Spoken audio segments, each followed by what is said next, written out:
box battle in Chicago 8 years before.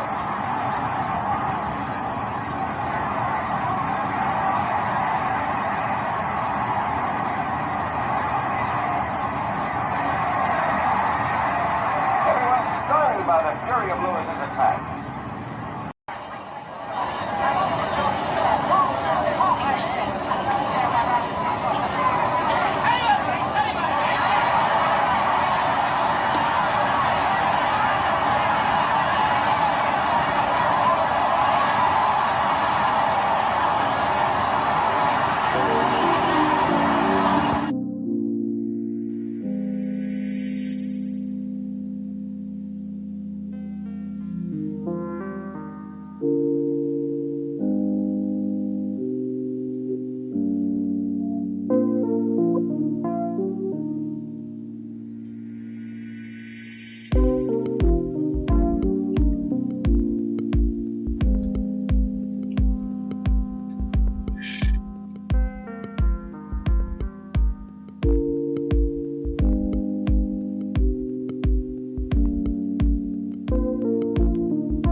What's happening, my people? It's Cash Sports again, back for another afternoon with the family. Now, as usual, before I get started, let me give a shout out to the JBT community. It's just boxing talk. We're a group of people who just love to talk boxing. And we're always looking for others to join us. And you don't have to have a podcast. The only requirement is you just have to love to talk boxing. That's all. Miss Cass, hashtag JBT. Gregory Pratt, hashtag JBT. Mike Mazik. Salute to everyone and welcome to another episode of Cash Sports, The Box Storia. Today, it's Fantasy Matchups Monday. 15 dream fights. 15 dream fights. And you know what time it is. If it's Monday through Friday, 2 p.m., it's The Box Story, bringing you all that boxing history. Boxing is the greatest sport of them all. That's why we love it. Can't get enough of it. How's everyone? This is the Monday afternoon edition of Cash Sports the Box Story. Right back at the beginning of another big week of boxing history. Okay, I got 15 dream fights for you today. I think you'll like them. I did. And we're all hardcore boxing fans. We love the sport boxing. And we're going to have some fighters from different eras battling it out today. Brought to you by Cash Sports Promotions. 15 fight card, okay? And we're going to get into it at 2:30. But how was everybody's weekend? And I didn't see any old fights, but it was some boxing on, but I just watched some old fights. And we're heading straight toward 2025 coming up. Got a big early schedule. David versus David. I told y'all I got David in that one. And that Revolve Better Be Every match is just loaded with main events. Just loaded. That's a loaded card. What is it? February 26th? And then the Tank versus Lamont Roach.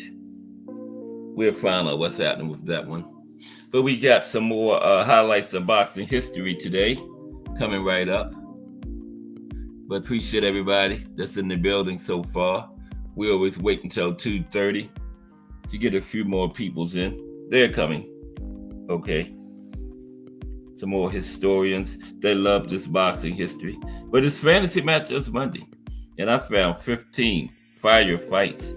And we're going to dive into them and dissect them today. Got 15 of them. Great fights. But let's get into the highlights of boxing history. Take us on up to 2:30. We're up to the 80s. Up to the decade of the 1980s. Okay? And there is our historic picture.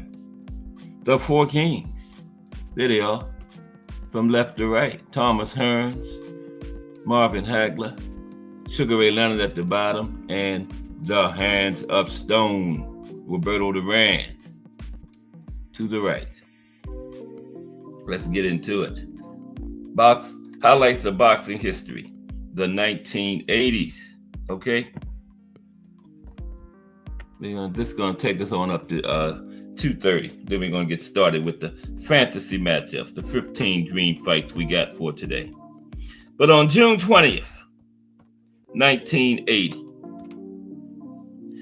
Roberto Duran conquers the WBC World Welterweight title, defeating Sugar Ray Leonard by unanimous decision over 15 rounds in Montreal, Canada, site of where Sugar Ray in 1976 had won his Olympic gold medal. But it was a pro-Roberto Duran crowd. Sugar Ray came in angry because Roberto had talked about his family and talked about everybody. And Sugar Ray was mad, and then he was even more mad when he found out there was a pro-Duran crowd. He thought they was going to be for him because that's where they loved him so much when he was winning that gold medal, but no. They loved Roberto a little bit better, and Roberto pulled it out. Then, on August the 2nd, 1980, the Hitman, Thomas Hearns, wins his first title. He becomes the WBA World Welterweight Champion, knocking out Pepino Cuevas in 2 rounds in Detroit, in his home. On that same card, Samuel Serrano loses his WBA World Junior Lightweight crown to Yatsusune Uehara by knockout in the 6th round. Same card. That was a great card. September 27th, 1980. Just Do Boxing in the building. What's up, Just Do? Coming up at 4 p.m. The Voice. Salute, Just. Good to see you today, bro. How was your weekend? We're right at the beginning of another big week of boxing history. Right now, highlights of boxing history. Okay? September 27th, 1980. Marvin Hagler becomes world middleweight champion, scoring a technical knockout over Alan Minter on cuts in the third round in London. The boxers then had to be protected by police from rioting Minter fans. And they were after Minter too. They might have been after Minter a little bit more than Hagler because they were mad at Minter for losing. Right? It was terrible. They was throwing bottles, everything into the ring. And the police had to protect both boxers and get them up out of there. That was Hagler's first title. That was his second shot. His first shot, he had a controversial draw to Vito Antuofermo. But on his second shot, he got the job done. Marvelous. And he held it for 7 years until 1987. Stopped everybody except for one man, which was Roberto Duran. On October 2nd, 1980, Larry Holmes, the Eastern Assassin, retains his WBC World Heavyweight crown with an 11th round technical knockout over Muhammad Ali after beating Ali merciless in nearly every round. This fight is seen by many as one of the most despicable events in the history of the sport. Ali had been in a hospital for treatment for a good portion of the months before the fight. And it has been alleged that Don King made him fight for Ali to pay King the hospital bills King had gotten from Ali's stay at the hospital. And Ali was already suffering from that Parkinson's slightly too. He was already having a little bit slurring of his words, a little memory loss, and Holmes beat him mercilessly. And Holmes cried after the fight because Ali gave him his start in boxing. But, hey, he's a fighter, so he had to do his job. Ali got in there, so, But they said it was Don King's work. Let's go to 1981. Yeah, Don King. May 23rd, 1981.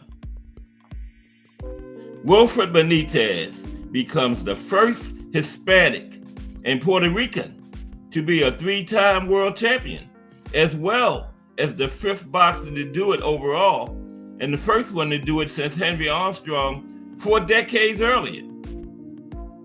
When Benitez beat Maurice Hope by knockout in the 12th round to win the WBC World Junior Middleweight title while accomplishing that feat.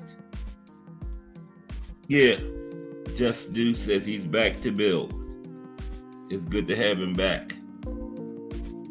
He's going to be building at 4 o'clock. That's who I'm warming you up for. I'm the co-main. Just Do Boxing, the main event coming up at 4 p.m. On June 20th, 1981, the explosive thin man, Alexis Arguello, becomes the 6th 3-time world champion in boxing history when he defeats Jim Watt by decision in 15 rounds to win the WBC World Lightweight title in London, England. The explosive thin man. August 21st, 1981. The Battle of the Little Giants. Salvador Sanchez defeats Wilfredo Gomez by knockout in 8 rounds to retain his WBO World Featherweight title in Vegas. And a lot of historians say that was the official beginning of the Mexico-Puerto Rico rivalry. And the Mexican Salvador Sanchez won that one. September 16th, 1981. A much anticipated fight takes place, and Sugar Ray Leonard unifies his WBC World Welterweight title with the WBA by knocking out the WBA champion Thomas the Hitman Hearns in round 14 in Las Vegas. And that was like the second Four Kings fight. Sugar Ray and Duran was the first one. It was the second of the 11 Four Kings fights. Sugar Ray and the Hitman, Thomas Hearns. December 3rd, 1981. Smoking Joe Frazier's last fight. He has a 10-round draw with Floyd Jumbo Cummings in Chicago. Smoking Joe's last fight. And then guess what happened that was December 3rd. Guess what happened on December 11th, 1981? A week later, Muhammad Ali's last fight. He loses a 10-round unanimous decision to future WBC heavyweight champion Trevor Berbick in the Bahamas. So these two great champions whose careers were so intertwined, we've had that big trilogy in the 70s, retired 1 week apart. Incredible. 1 week apart. Wow. That's incredible, ain't it? Let's go to 1982. On January 24th, 1982, Eusebio Pedraza retains his WBA World Featherweight title with a 15-round unanimous decision over Juan Laporte in Atlantic City, New Jersey. The fight proves controversial. Many observers thought they had seen Pedraza commit a large amount of infractions, which in their opinion could have led to points deductions or even a disqualification. Yep, but the referee didn't see it that way, and that's who counted. So Laporte Pedraza got the win. But a lot of people saying Laporte should have been disqualified before it even got to the cards, right? Okay, 1982. January 30th, 1982. Wilfred Benitez retains his WBC World Junior Middleweight title with a 15-round unanimous decision over Roberto Duran in Las Vegas. And Benitez, it was only 4 kings in the deck, so he was left out, but he fought all the 4 kings except for Hagler. And if it would have been 5 kings in the deck, Benitez would no doubt been that 5th one. Fought all of them except Hagler. Lost to Sugar Ray and Hearns, but he beat Roberto Duran. January 30th, 1981. July 21st. No, we're in 1982 now. January 30th, 1982. July 21st, 1982. Salvador Sanchez retains his WBC World Featherweight title with a 15th round knockout over Azuma Nelson in New York City. It would be Sanchez's last fight, because on August 12th, 1982, Salvador Sanchez is killed in a car accident in Mexico City, Mexico. Only 23 years old, man, and still thought of to be one of the best, arguably the best featherweight ever, and arguably the best Mexican fighter ever. Didn't go past his 23rd birthday, nowhere near his prime. The legendary Salvador Sanchez. Ken Saul Love won in the building.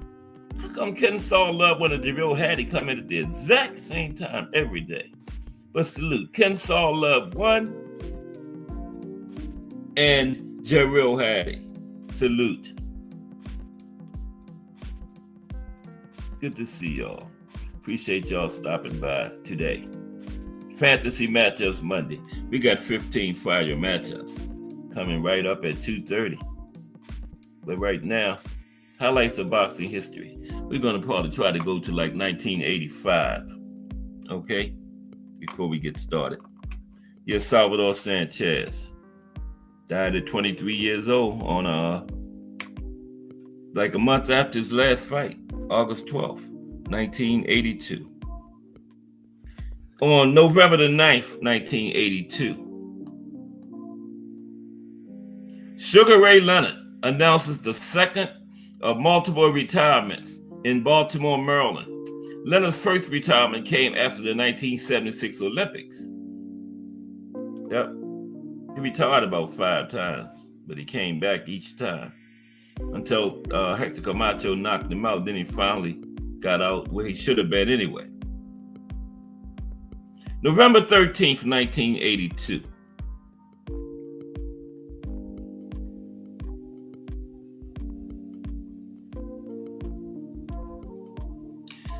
Tragedy in the ring. Ray Boom Boom Mancini retains his WBA World Lightweight title by knockout in round 14 in Las Vegas over Duke Koo Kim, Korean fighter, who passes away 5 days later, leading to the instituting of 12 rounds at the most. That's when they went from 15 to 12. leading to the instituting of 12 rounds at the most as a mandatory fight distance and mandatory 8 counts quickly. It was also the last fight to air as part of strike replacement programming on CBS because of the NFL strike, which ended 3 days later. Now, they didn't start 12, they still had a few more 15-round fights, but later in the 80s, they officially went to 12 rounds. Okay. November 13th, 1982. That was November 13th. Let's go to 1983 then. Right? January 13th, 1980. January 31st, 1983. In the first world title fight scheduled for 12 rounds, instead of 15, Rafael Orono retains his WBC World Junior Bantamweight Championship with a 4-round knockout over Pedro Romero in Caracas, Venezuela. Now, they had 12-round fights before, championship fights before, but it had been a few decades. And this was because of that death when Duke Koo Kim died as a result of punches received in a fight with Boom Boom Mancini. Okay. Then in March of 1983, the IBF surges, becoming boxing's third world sanctioning body.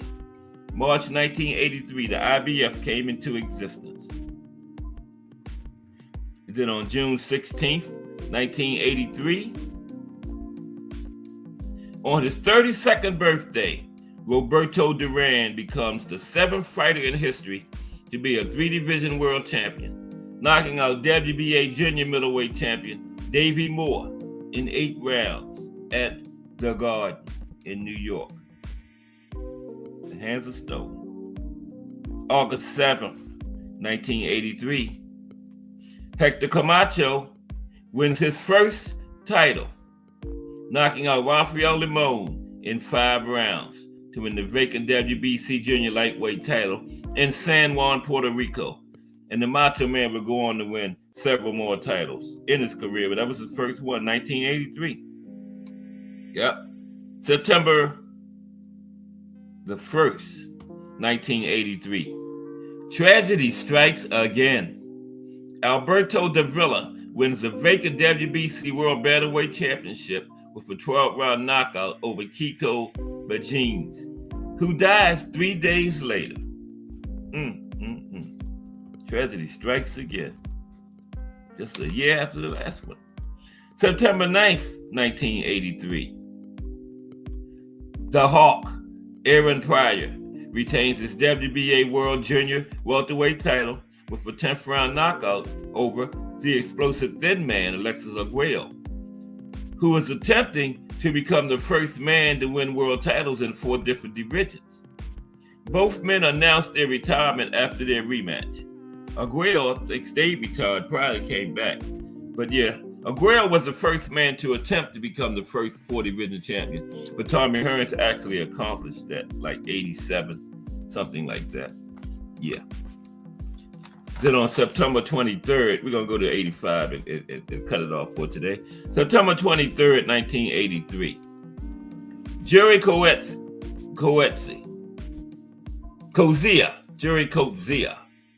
Bruce Gares told me how to pronounce that. Of South Africa, becomes the first African world heavyweight champion in history and the first white man to win the world heavyweight title in 24 years since Rocky Marciano, when he defeats Michael Dokes for the WBA championship with a 10-round knockout in Akron, Ohio. Jerry Coetzee.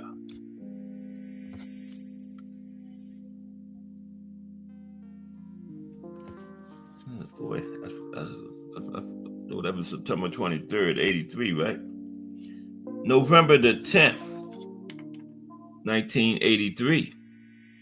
Marvin Hagler retains his world middleweight title with a 15-round unanimous decision over Roberto Duran in Las Vegas. Now, Duran was also attempting to become the first 4-division world champion. He fell a little short. December 11th, 1983. Larry Holmes vacates the WBC World Heavyweight Championship and becomes the first heavyweight champion recognized by the fledgling International Boxing Federation. They had just came into existence earlier that year, remember? Ryan Frazier. Salute, Ryan. We got some fantasy matchups coming at 2:30 right now. We're just doing a little highlights of boxing history.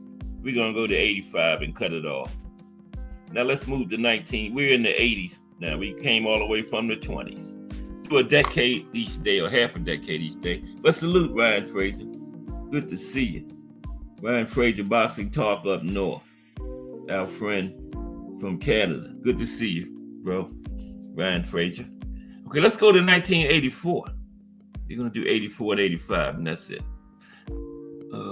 Probably 84. Stop at 85, okay? June 15th, 1984. Thomas the Hitman Hearns retains his WBC World Junior Middleweight title with a second-round knockout over Roberto Duran. Duran had been forced by the WBA to leave his WBA championship vacant before the fight, and this fight was in Vegas. Wow. September 13th, 1984. Julio Cesar Chavez knocks out Mario Martinez in round 8 in LA to win the vacant WBC World Juniorweight title. That was JCC's first title as a professional. First of many. Yep. September 13th, Julio Cesar Chavez first title, 1984. November 15th, 1984. At New York's Madison Square Garden, an event called the Night of Gold featured 6 American Olympians who competed in the 1984 Summer Olympics, and all 6 made their professional debut that night. Evander Holyfield, Mark Breland, Tyrell Biggs, Virgil Hill, Meldrick Taylor, and Pernell Whitaker. And all 6 won their fights. Night of Gold. Okay, let's cut it off there and get ready to start talking about these fantasy matchups we got. I did have one more. December 8th, 1984. Azuma Nelson wins his first world championship as a professional, knocking out Wilfredo Gomez in 11 rounds in San Juan, Puerto Rico, to win the WBC World Featherweight title. Azuma went down there to Wilfredo's home and knocked him out. Okay, tomorrow we'll start with 1985. Let's get ready to go to this Fantasy Matchups Monday it is. We got 15 matchups. I found 15 matchups. I think y'all will like them. Okay. Now this wasn't my work, but I did a little bit of adjusting. The person that came up with me had a few people winning and things, and I changed a few things around. I think y'all will like them. Added a few statistics and, let's go with it. Let's see. Okay. Appreciate everybody. Okay. Fantasy Matchups Monday. 15 dream matchups. Okay. I'm trying to stall for this last bit. It's bad luck to start before 2:30. Right? Here we go. Dream fights. How was everybody's weekend?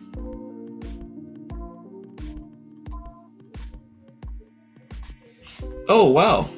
Ryan Frazier says his dad was in the Olympics in Breland's class. What was that, like junior welterweight, Ryan? Something like that? I don't know what class Breland fought in the Olympics. But Ryan Frazier says his dad was in that Olympics in Mark Breland's class. Well, representing Canada, Ryan? Wow. Isn't that something? Ryan Frazier's dad was in the Olympics.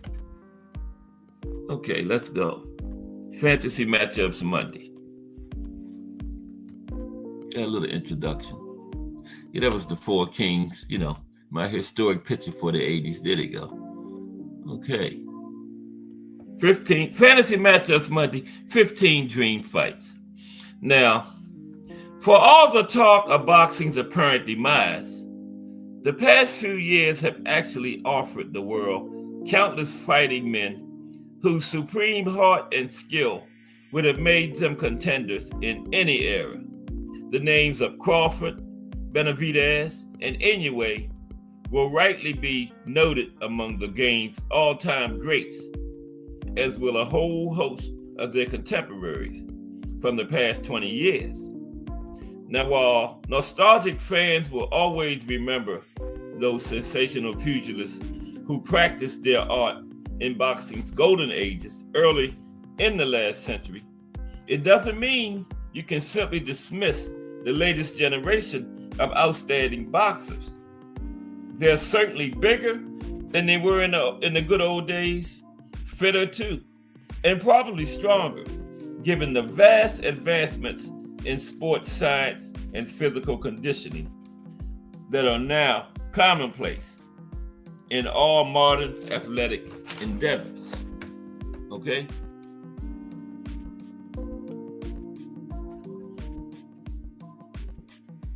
Crush the Legend. What's up, Crush? Crush the Legend. Monday through Friday, 6 a.m. Weekends, 9 a.m. Salute, nephew. Crush the Legend in the building. Hashtag TWT, the winning team. Another fire group of men and women that talks this boxing game. Now, Crush talks other subjects too. He's been doing his thing over there on hip hop, versatile guy, Crush the Legend. Now, of course, what today's fighters lack is the seasoning, the pure in-ring savvy that boxers of yesteryear had in spades. Nowadays, boxers very rarely exceed 50 fights in their careers. While in the 20s, 30s, and 40s, you'd have to fight 50 times just to get a title shot, okay? It would certainly be a compelling spectacle to watch the athletic superstars of today go up against the insanely tough fighters of years gone by.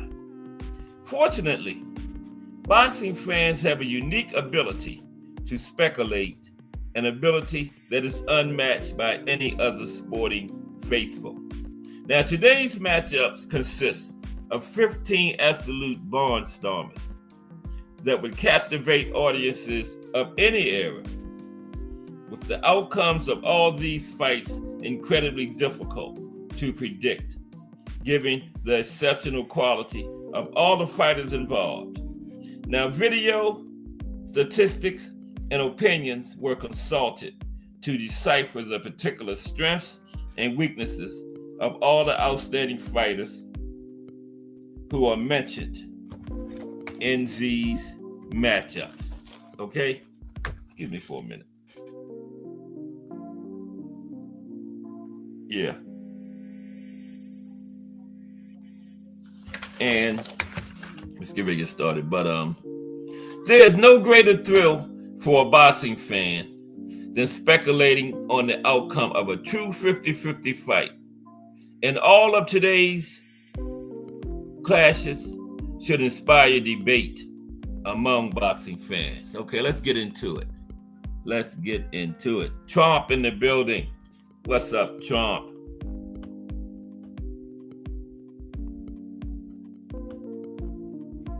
I told you one day I got a small group of knowledgeable hardcore boxing fans. One day I'm gonna have like 100 hardcore knowledgeable boxing fans, and they coming, and they will be here. Many more will be here soon. But let's get into this, man. Fantasy matchups Monday, 15 dream fights. Now the first matchup is between Marco Antonio Barrera versus Willie Pep at featherweight 126. That's Barrera left on the left on the screen first. Marco Antonio Barrera versus Willie Pep. Now Barrera is one of Mexico's greatest ever fighters and a modern boxing icon. 3-weight world champion, Barrera has given new meaning to the word tough during a career that has seen him get the better of many all-out wars.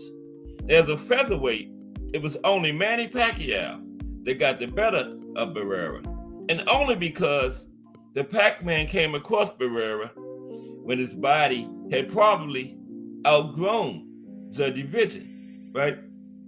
Now, prior to that, he'd taken the scalps of Nassim Hamed, Johnny Tapia, and old rival Eric Morales to confirm his place as the world's outstanding featherweight. Okay, now let's take a look at his opponent, the Will-O-The-Wisp, Willie Pep. There's Willie on the right.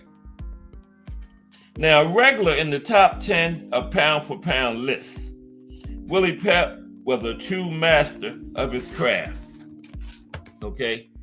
And probably the best featherweight to ever walk the planet.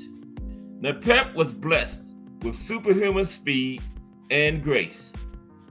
As fleet-footed as a gazelle, and with a highly unorthodox crouching form of defense that made him virtually impossible to hit. And while his rivalry with Sandy Sadler eventually descended into farce, with the pair's final two fights more suited to WWE, the extraordinary performance from Pep in the duo's second fight was as close to boxing perfection as you'll ever see. Now let's look at the conclusion of this fight. Let's see how this fight, Morales, we're gonna cover that. Jarrell, you must be reading my mind. Yeah, well, Morales did beat Pacquiao. We're gonna cover that. Morales is next. Let's look at the conclusion of Barrera and Pep. Okay, how does this fight play out? Barrera versus Pep. And I lost my place. Oh, there we go. Now, while Barrera developed his boxing skill as his career went on, he was at his natural best in his role as hunter, walking down fighters and dragging them into the trenches. Now, he was tough, of course, and if he could force the relatively light-handed Pep into a slugfest, there could only be one winner of this matchup. But Pep would be far too slick for such a tactic. Pep was the master of ringcraft, a smooth operator with the defensive genius of Floyd Mayweather, but with the movement of Sugar Ray Leonard. Rumor has it, Pep once won a round without even throwing a single punch. Now, this fight is pretty straightforward.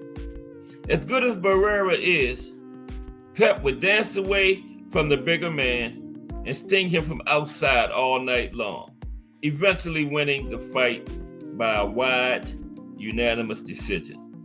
Pep by unanimous decision. Okay, here you go, Jarrell.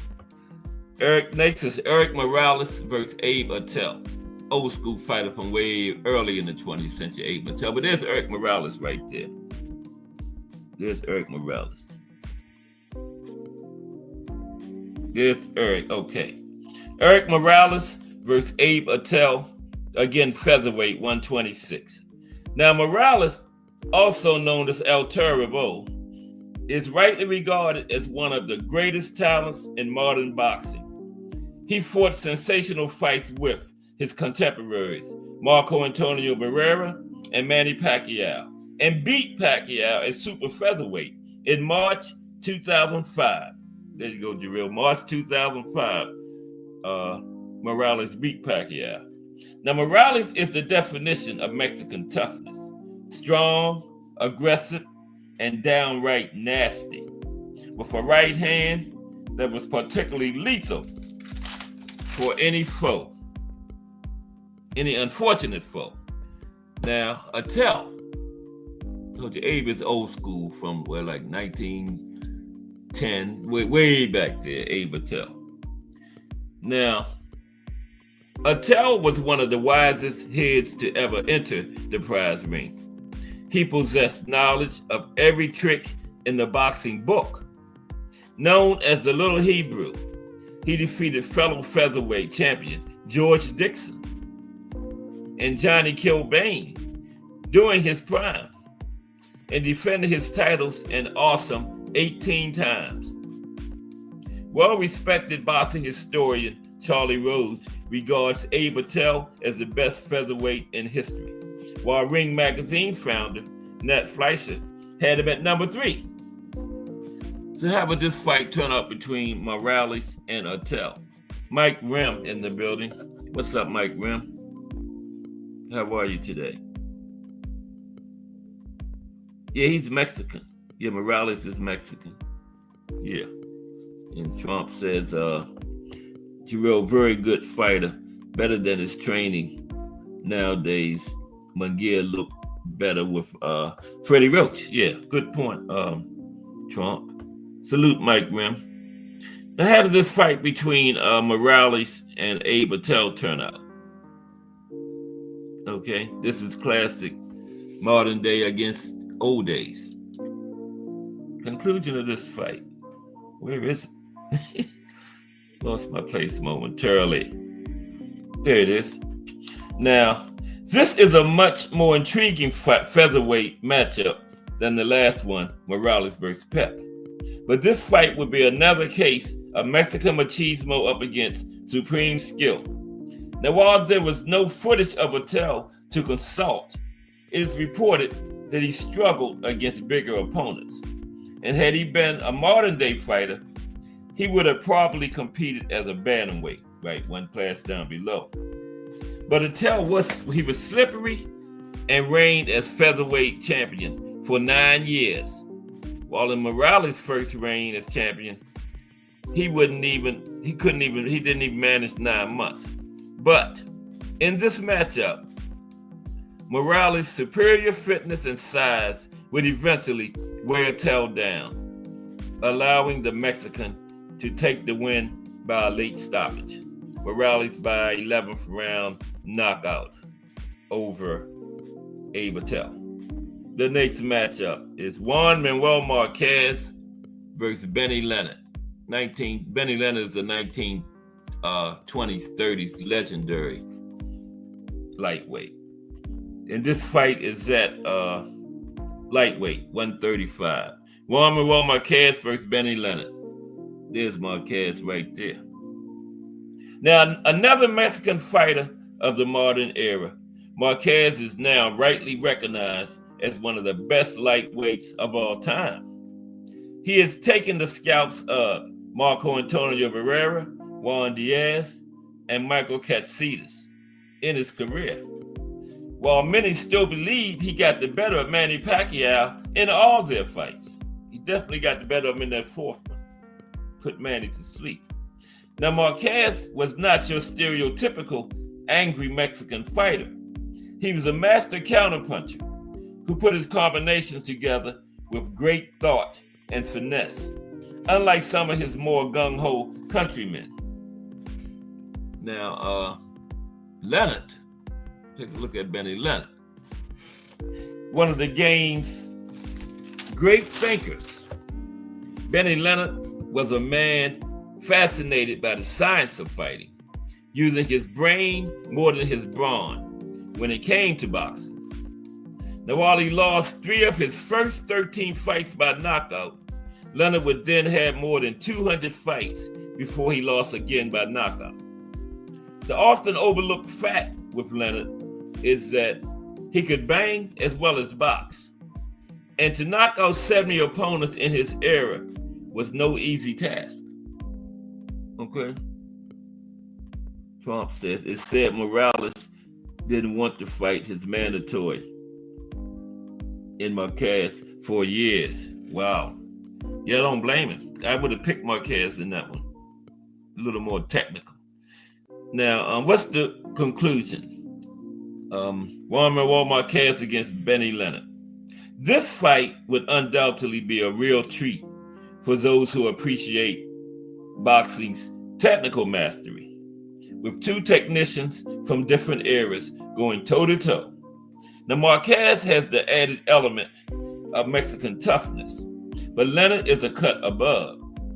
His silky skills were complemented with an unnerving punch accuracy, which added real attacking threat to one of the game's great defensive geniuses. Marquez would put up a brave showing, but Leonard would simply be too good and could even score a stoppage in the middle rounds. Leonard by 6th round TKO. Benny Leonard by 6th round TKO over Juan Manuel Marquez. Now here's a good one here. There's a good one there too, Gas Sports. But here's a good one here. This might be one of the best ones of the day. Julio Cesar Chavez versus the Hands of Stone, Roberto Duran. Julio Cesar Chavez versus Roberto Duran. At lightweight, of course, 135. I wouldn't put Roberto Duran anywhere else in a fantasy matchup but lightweight. And let's talk about Chavez. That's them after both of their careers were over there.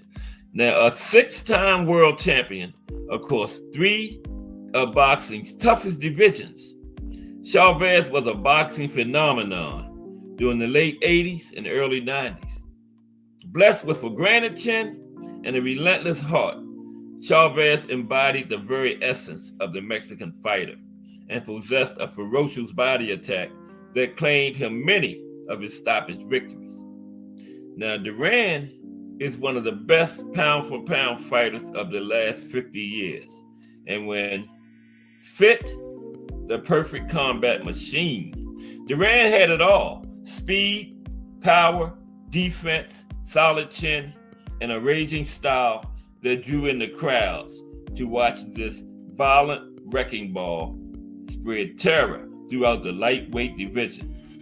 Now, Duran was the lightweight version of Mike Tyson, lightweight equivalent of Mike Tyson. And his legacy is added to even further by his efforts against the other members of boxing's famed Four Kings fraternity. Now, conclusion. Julio Cesar Chavez versus Roberto Duran.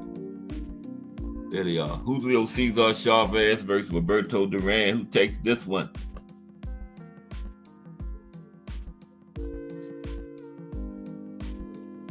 Okay, now, just pause for a second and imagine what a spectacle this fight would be. 2 pressure fighters. Neither knew how to take a backward step or engage in anything more than a sophisticated brawl. But Duran was essentially everything that Chavez was, but better. Duran was stronger, quicker, angrier, and more skillful. Now, while this fight lasted, this matchup would be awe-inspiring. Certainly not one for the faint-hearted. The opening few rounds would be savage before Chavez crumbles to the mat in the 4th round. Duran by 4th round knockout. Okay? Duran by 4th round knockout. Okay? Oscar De La Hoya versus Sam Langford. Welterweight 147. There's Oscar. Sam Langford came from way back there in the 1900s, 1905, somewhere around in there, up through the teens. Now, there's Oscar. Now, the Golden Boy is certainly deserving of the nickname, having won titles in 6 weight divisions and generated nearly $700 million throughout his career.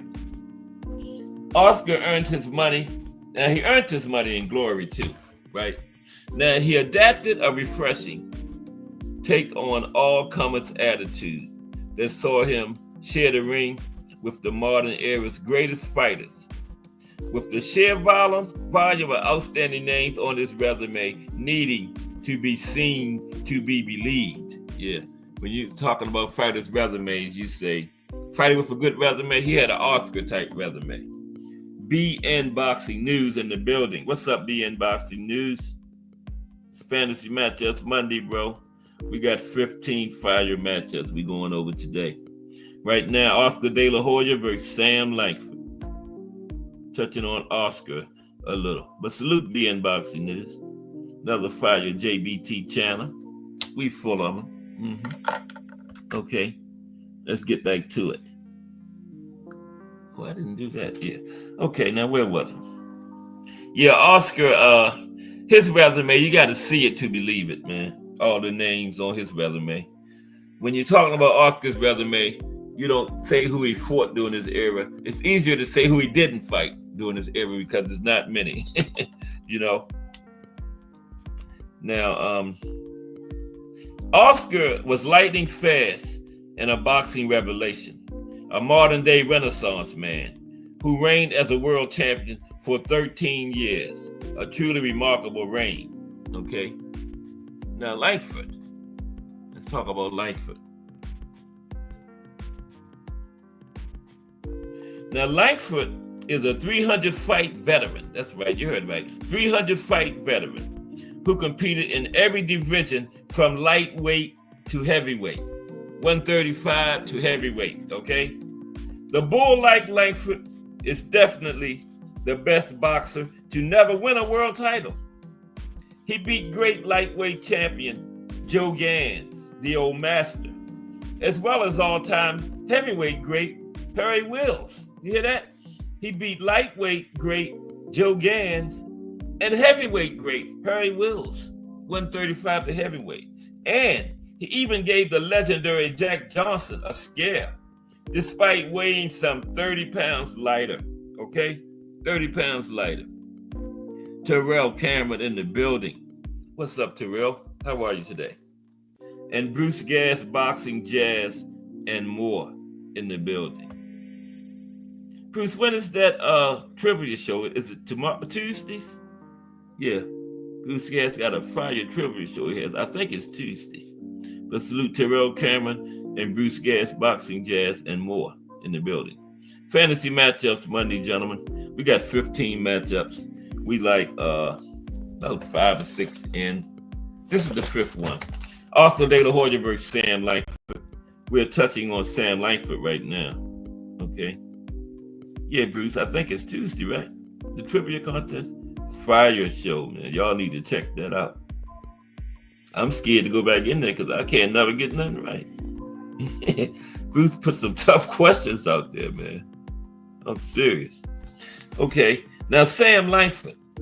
Yeah, he was a 300 fight veteran. And like I said, went from lightweight to heavyweight. He beat lightweight legend Joe Gans, and he beat heavyweight legend Harry Wills, and gave the legendary Jack Johnson a scare, despite weighing 30 pounds lighter than Johnson. Langford was a defensive master, blessed with an almost unnatural ability to block punches.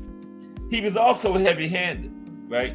Ring Magazine named Langford the 2nd greatest puncher of all time in 2003. 2nd. Okay, and this man, he wasn't that big of a man, okay? Wasn't that big at all. And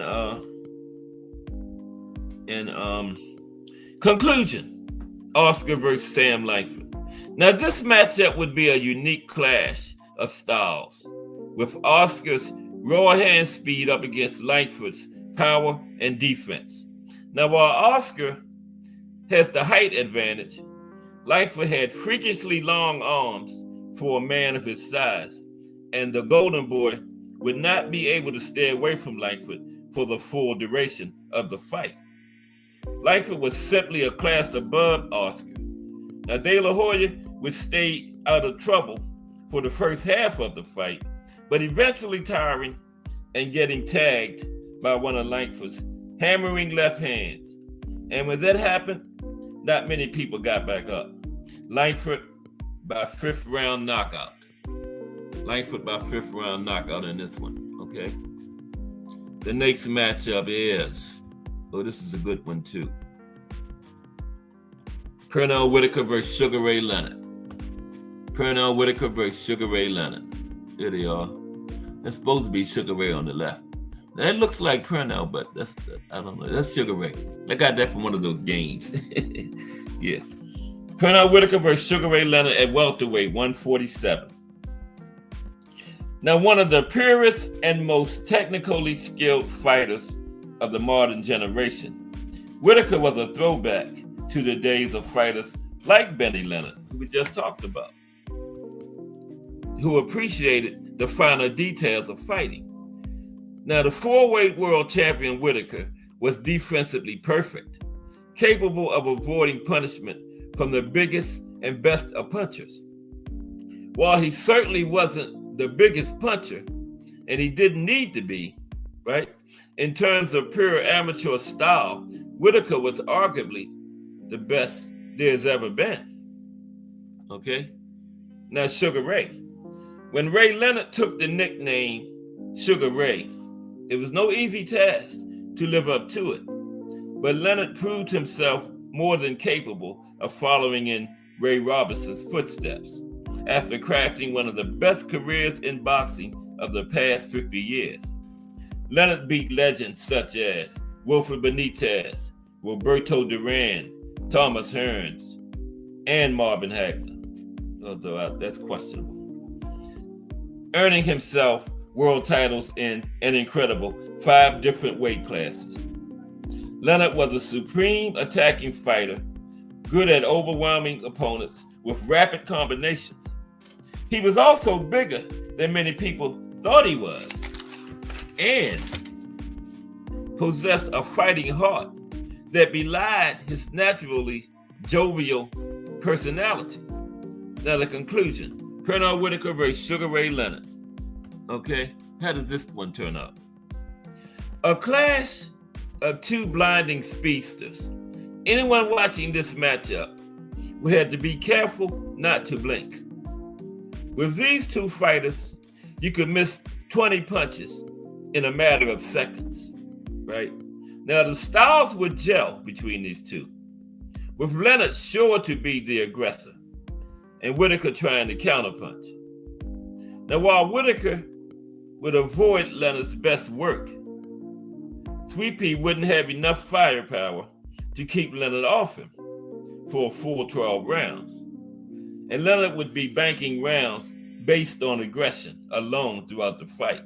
Now, after a tight and entertaining first half, Leonard would begin to impose himself on Whitaker in the second half of the fight and eventually take control.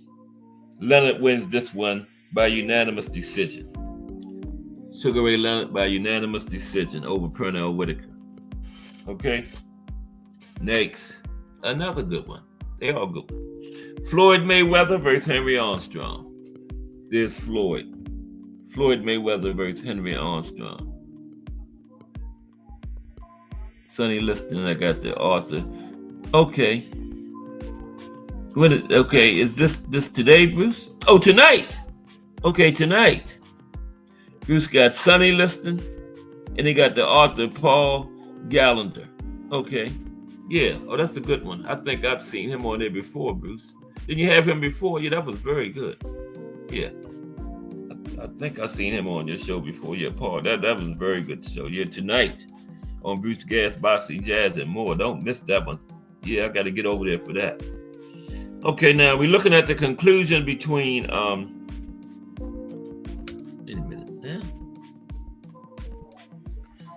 Oh, we're looking at Floyd Mayweather versus Henry Armstrong. We're just starting that one. There's Floyd. Okay. Now, Floyd Mayweather versus Henry Armstrong at welterweight 147. Now, Mayweather dominated the sport the last 5 years or so of his career. And he left boxing as the pound-for-pound king. And his defensive skills alone are enough to rank him among the all-time greatest. Not to mention, he's a 5-division world champion. Now, his opponent in this matchup, Henry Armstrong, is a regular on the top 5 pound-for-pound list. He's the only man to ever hold world titles in 3 weight divisions at the same time, as well as beating 16 world champions in a distinguished 181-fight career. Homicide Hank was nothing short of phenomenal. He was a supreme offensive fighter, an incessant whirlwind who brought constant pressure to his opponents.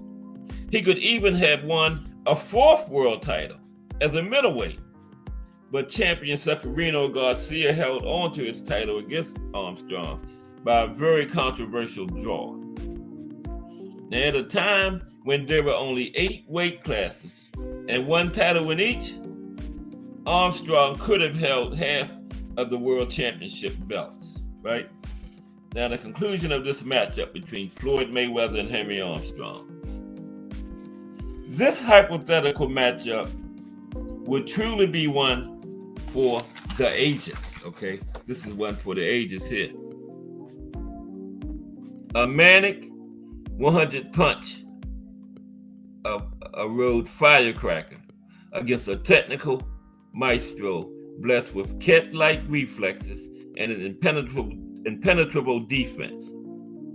Armstrong certainly had the style to wrench Mayweather from his comfort zone. Now, Armstrong would batter Mayweather's arms, ribs, head, chest, anything he could lay his gloves on in order to draw Mayweather into a scrap.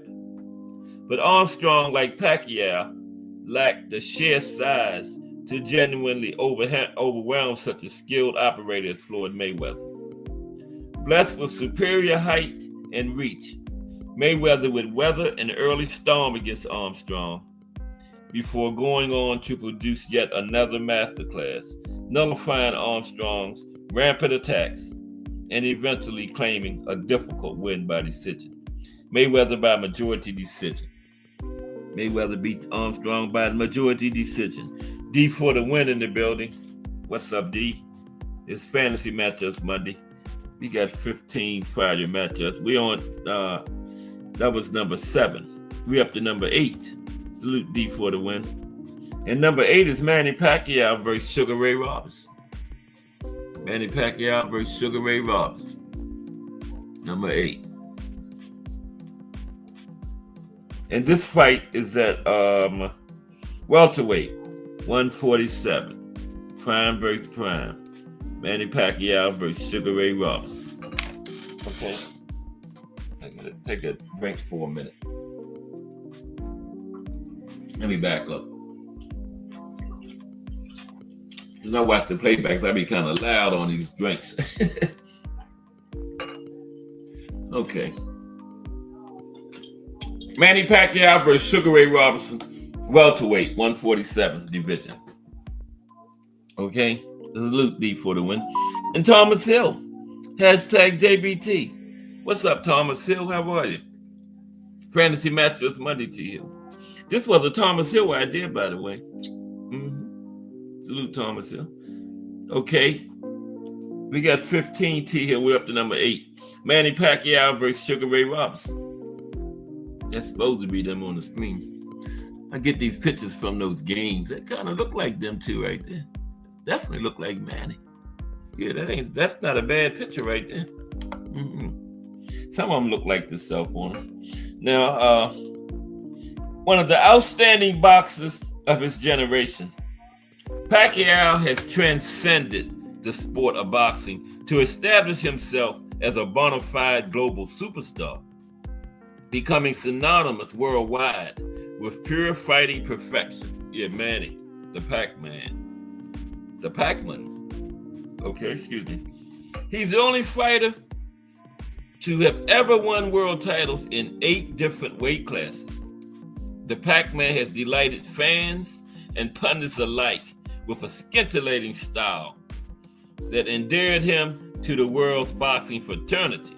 Now, Sugar Ray Robinson is a true legend of the game and is held in an almost mythical esteem by the boxing community.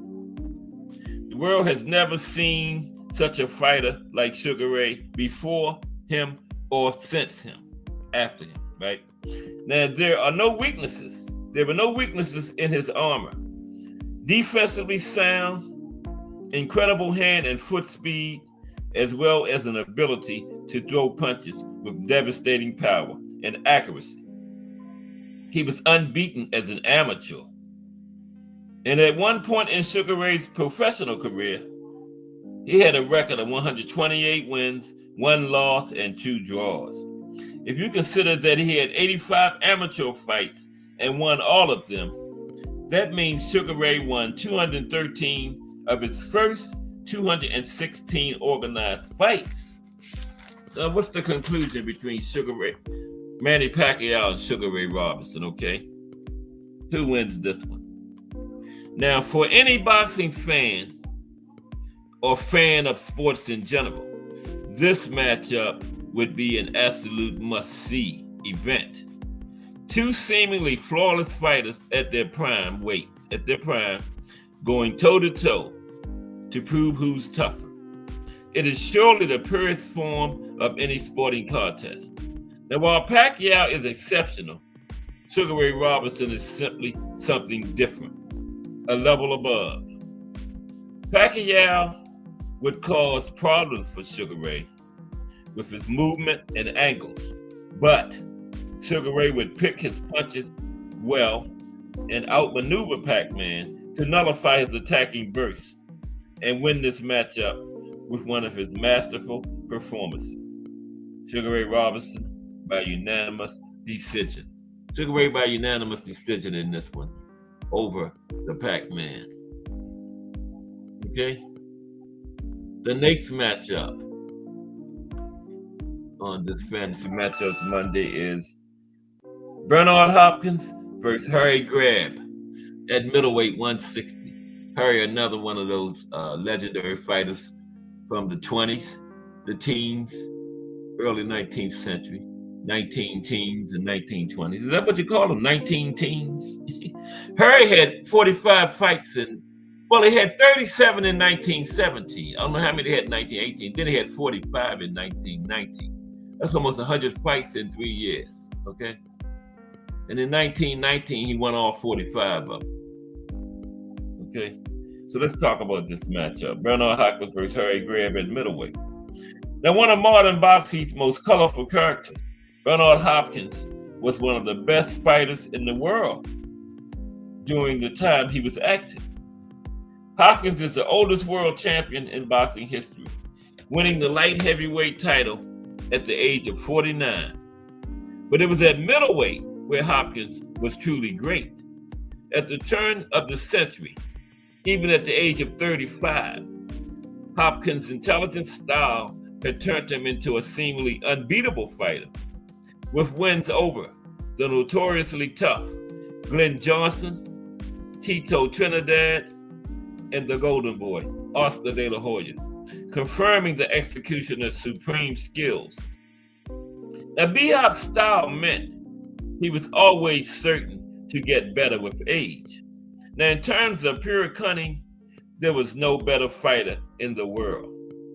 B-Hop's opponent in this fantasy matchup was an all-time great of the middleweight division,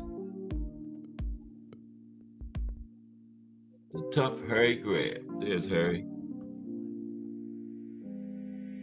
Now, the short and stocky Harry Greb was a typical fighting thoroughbred from the early days of codified prize fighting, renowned for a ferocious and persistent style that sometimes showed a disdain for the rule book. Greb regularly took on bigger and stronger fighters and ended up knocking them out. It would take a very brave man to withstand flurry after flurry from the notoriously stubborn Pittsburgh Windmill. That's what they called him, the Pittsburgh Windmill. Greb was the only man to ever officially beat the great Gene Tunney, despite weighing in about 12 pounds lighter than Tunney.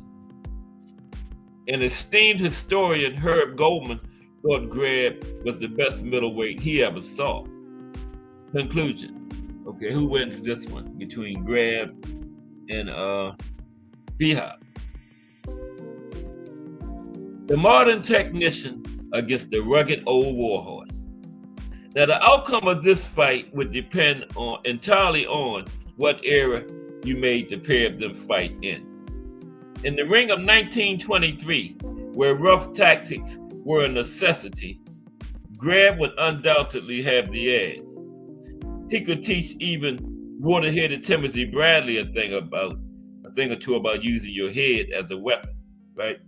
Yet, in today's much stricter surroundings, you imagine Hopkins would be far too slick and tricky for a savage beast like Greb. Hopkins could pick the aggressor apart, and so long as the referee cut out the nasty stuff, B-Hop would record an impressive win by decision. There's no way B-Hop would win by stoppage against Harry Greb. Hopkins by unanimous decision in this one. Okay?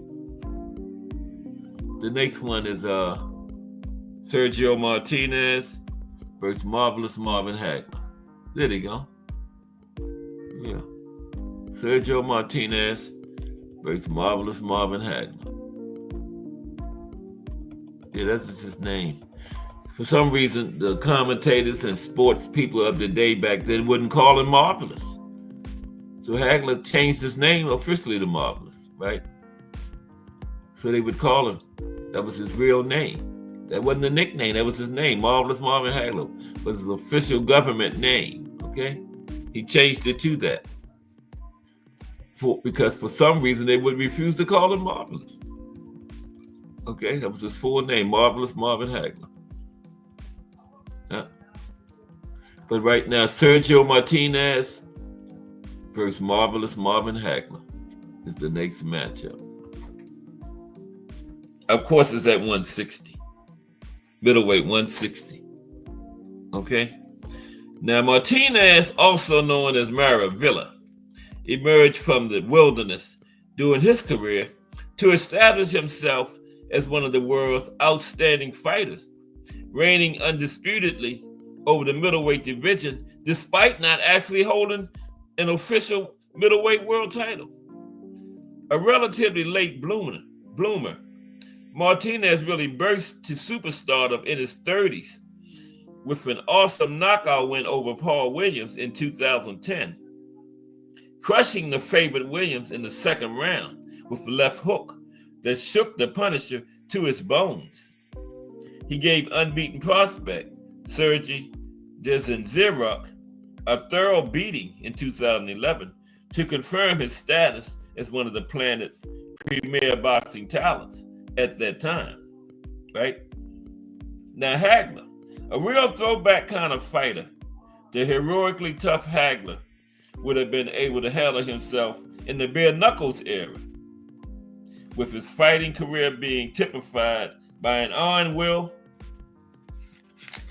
that simply refused to give in, okay? Hagler just refused to give in. Hagler wasn't particularly flashy, hard-hitting, or silky smooth. He was simply tough as hell and had this uncanny ability to grind people into submission. Thomas Hearns found this out to his downfall, with the Hitman and Hagler contesting one of boxing's greatest ever fights, which Hagler won with nothing more than sheer determination.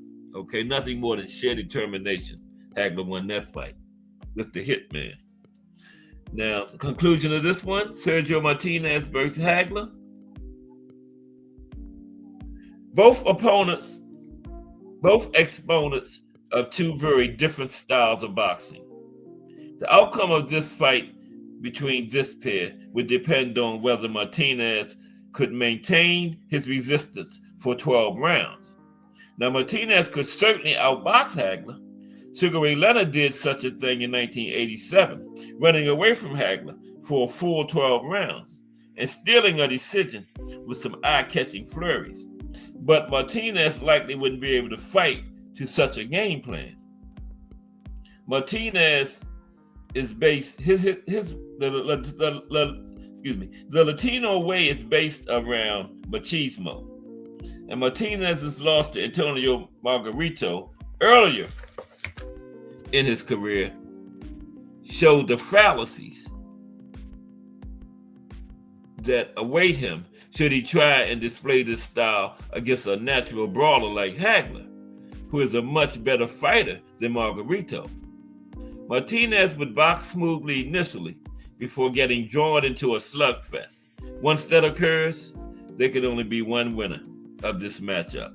Hagler by 8th round knockout, TKO. Hagler by 8th round TKO over Martinez. Okay? Okay, the next matchup. Roy Jones Jr. versus Archie Moore, light heavyweight, 175. Roy Jones Jr. versus Archie Moore. Now, quite possibly the most naturally talented fighter of the past 20 years. Roy Jones Jr. had a career that escapes definition. Only the second man in history to win both the middleweight and heavyweight titles. Jones also unified the light heavyweight division during a 6-year rampage, which actually ended up with Jones holding 7 versions of the light heavyweight world title. And it's worth noting that combined with his amateur record, Jones at one point had a boxing record of 169 wins and 14 losses, most of them in the amateurs. Okay, now let's take a look at his opponent, the Mongoose / Old Mongoose. Now, Archie Moore has the second most knockouts in boxing history with 132. Yep, 132 knockouts. That will never be broken. Nobody will ever even fight that many times anymore. Okay? Archie Moore was a bona fide monster of boxing during one of its toughest eras. His wars with Harold Johnson and Joey Maxim were legendary, while he also went up to heavyweight and mixed it up with Rocky Marciano and Muhammad Ali. Moore's defining characteristic was his sheer size. He seemed to pack unheralded levels of muscle into his 175-pound frame, making every fighter he went up against appear desperately small. Conclusion: who wins this one? Roy Jones Jr. and Archie Moore. A truly intriguing matchup, given both men's incredible talents. This one is among one of the hardest matchups on today's list to call. You have the frightening speed and athleticism of Roy Jones up against the sheer size and power of Archie Moore. It would be a fascinating spectacle and one that is nearly impossible to predict. Now, if Jones could avoid the big shots from Moore, which isn't out of the question, then he certainly has the ability to outbox Moore and simply bamboozle him with pure, unfathomable speed. But Moore could eventually win the day. He was from an era where mental toughness reached levels that are unimaginable to today's generation. So Moore would keep plugging away.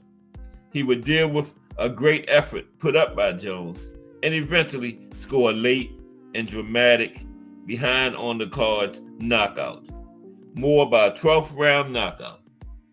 Archie Moore in this one by 12th round knockout. Okay, got a couple more to go. Okay, then we're going to get some late time. Okay, the next one is Evander Holyfield versus Jack Dempsey. Evander Holyfield by Jack Dempsey. There's Evander first. Evander Holyfield by Jack Dempsey. Now, this is at cruiserweight, 200. You know, Jack would be a cruiserweight nowadays. You know, when Jack fought back in the 20s, they didn't have cruiserweight. But if he fought nowadays, he would be a cruiserweight. Because Jack normally fought in the 180s. Never fought above 200, okay? Now, one of the toughest men in modern boxing, Holyfield defied logic to compete in a heavyweight landscape dominated by giants.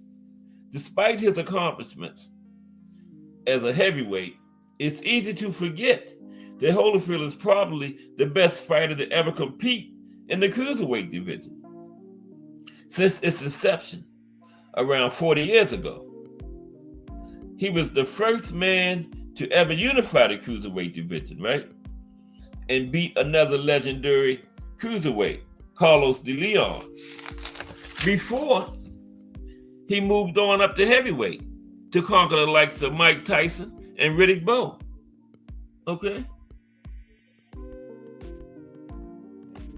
Now, Jack Dempsey. There's Jack. Now, Jack Dempsey is one of the Fight Game's greatest ever heavyweight champions. The Manasseh Mauler was a truly revolutionary fighter who changed the course of boxing history. He transformed it from a slow-paced chess match of science and technique to all-out warfare, bringing his sensational and aggressive brand of boxing into the mainstream and thrilling a generation. Yet Dempsey was by no means a giant. He was only a shade over 6 feet and rarely weighed in at any more than 190 pounds.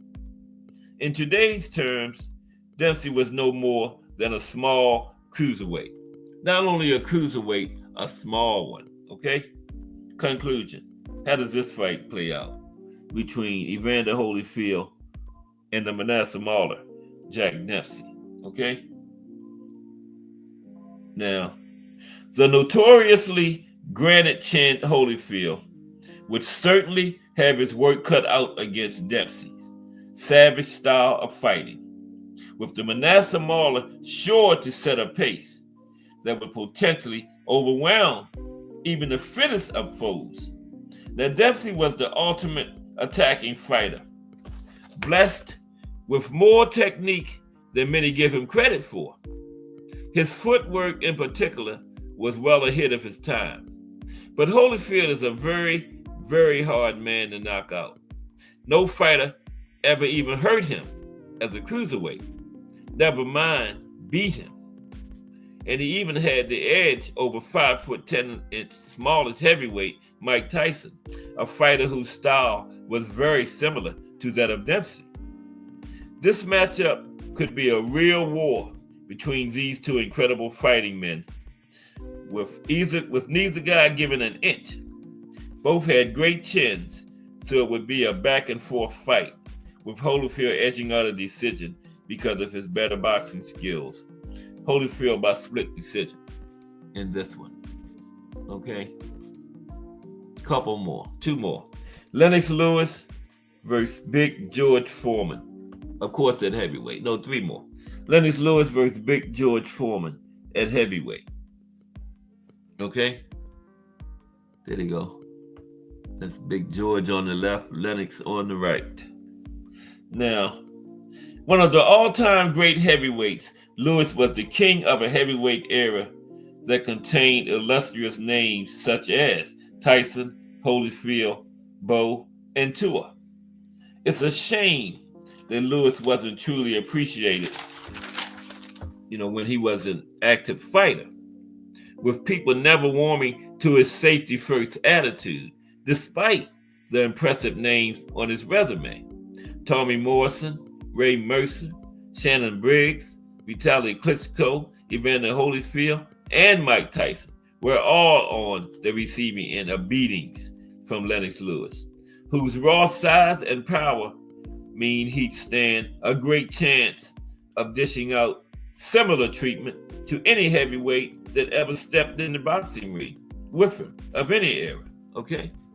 Now, one of the most destructive demolition men to ever set foot in a boxing ring, Big George Foreman's reputation as a fearsome puncher will remain throughout the future of prize fighting. Now, while people will know him for his loss to Muhammad Ali in the epic Rumble in the Jungle, Foreman's victories in the ring tell you all you need to know about how anarchic the big man could be. Now, the crushing defeats of all-time greats, Ken Norton and Joe Frazier, and his world title winning comeback at age 45 show tremendous resilience from a man who remains one of the most recognizable forces in boxing. Now, the conclusion of this fight.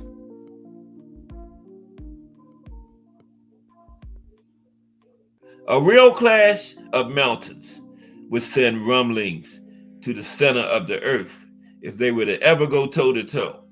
The prime 1970s Foreman prided himself on physical intimidation, but he could do no such thing with the gargantuan Lewis, who would go into the ring 2 inches taller and 25 pounds heavier. Yet, Foreman still packs truly awesome power, and Lewis has been sent to the floor by much less fearsome punches than a prime Big George Foreman. Now, if one of Foreman's shots catches Lewis on the chin, then it's good night Lennox. However, the Lennox Lewis of around 2000, who earned such crushing victories over David Tua, Evander Holyfield, and Michael Grant, displayed the maturity and appreciation of his physical gift that gave him an almost untouchable aura. But that same Lennox Lewis was stopped by Oliver McCall and Hasim Rockman. And early 70s George Foreman was destroying everybody he got in the ring with, and he was destroying them early in fights. So I see the scenario where Big George catches Lewis on the chin and it's good night Lennox. Foreman by 4th round knockout. Okay, now we have 2 more. Okay, the co-main event for today is Mike Tyson versus Joe Louis at heavyweight. Mike Tyson versus Joe Louis at heavyweight, the co-main event. Now, okay, one of the most iconic sports figures of the modern era, Mike Tyson has become a byword for aggressive and dominating boxing since his reign of terror over the heavyweight division some 20 years ago. Now, the youngest heavyweight champion in history, Tyson was one of the most destructive and ruthless fighters of all time, destroying good fighters who were usually taller and heavier, but simply paralyzed by fear. Now, while his problems out of the ring have been well documented, there is no doubt that a peak Tyson was virtually unstoppable. Now, his opponent, one of heavyweight boxing's greatest ever champions, the Brown Bomber, held the world heavyweight title for an unprecedented 12 years during the Fight Game's toughest era. He racked up 25 defenses in that time, defeating 10 world champions along the way, with only 2 going the distance with him, okay? 2 up 25. The other 23 got stopped. 15 in the first 5 rounds, 6 in the very first round, the Brown Bomber. And he remains the longest serving world champion in boxing history, over 60 years after he competed, okay? No, 49, 70, over 70 years after he competed. This is 2020, right? Now, Lewis's greatest asset was his power. Greatest asset was no doubt his power. Now, while you could dance around him and outbox him to a certain degree, Lewis's unrivaled power in both hands usually meant one thing. If he caught you, it was game over, okay? Now, the conclusion of this one. 2 punchers who could make mountains with hooks from either hand. 2 punchers who could move, who could shake mountains. Let me start over. The conclusion. 2 punchers who could shake mountains with hooks from either hand. A clash between these 2 titanic fighters would be an absolute train wreck, right? Now, the obvious flaw for Lewis is footwork. He was notoriously flat on his feet and a bit of a shuffler, and would probably have found it difficult to keep track of a prime Tyson's continual bobbing and weaving. But Tyson's mental fragility would be the defining factor in this matchup. How would he fare against someone who could punch just as hard as him, who wouldn't be intimidated by him, and would keep smacking Tyson in spite of the barrage of blows coming his way? Iron Mike would likely wilt, just as he did against Holyfield in the mid-90s when he bit his ear off. This, coupled with Lewis's superior height and reach, leans toward the Brown Bomber eventually taking Tyson out in the middle rounds after a savage contest that would leave both men physically and mentally drained. Joe Louis by 6th-round knockout. Okay, now the main event of the evening. The main event of the evening, brought to you by Cast Sports Productions. Who is it? I forgot. Vladimir Klitschko versus Muhammad Ali. This is the final one of the evening. Vladimir Klitschko versus Muhammad Ali. Let's see something. Yeah, final fight. Vladimir Klitschko versus Muhammad Ali. Now, let's talk about Vladimir first. Okay? The dominant heavyweight of his generation, Klitschko is one of the finest athletic specimens to ever call himself the heavyweight champion of the world. Standing 6'6" tall and weighing in around 240 pounds, he combines his vast size with superb footwork and fitness, and was blessed with one of the best jabs that boxing has ever seen. Now, despite his notoriously weak chin, Klitschko evolved to a style that totally eradicated this weakness, boxing in textbook fashion for a taller fighter and often cruising to victories by comfortable decision than his opponent. Okay.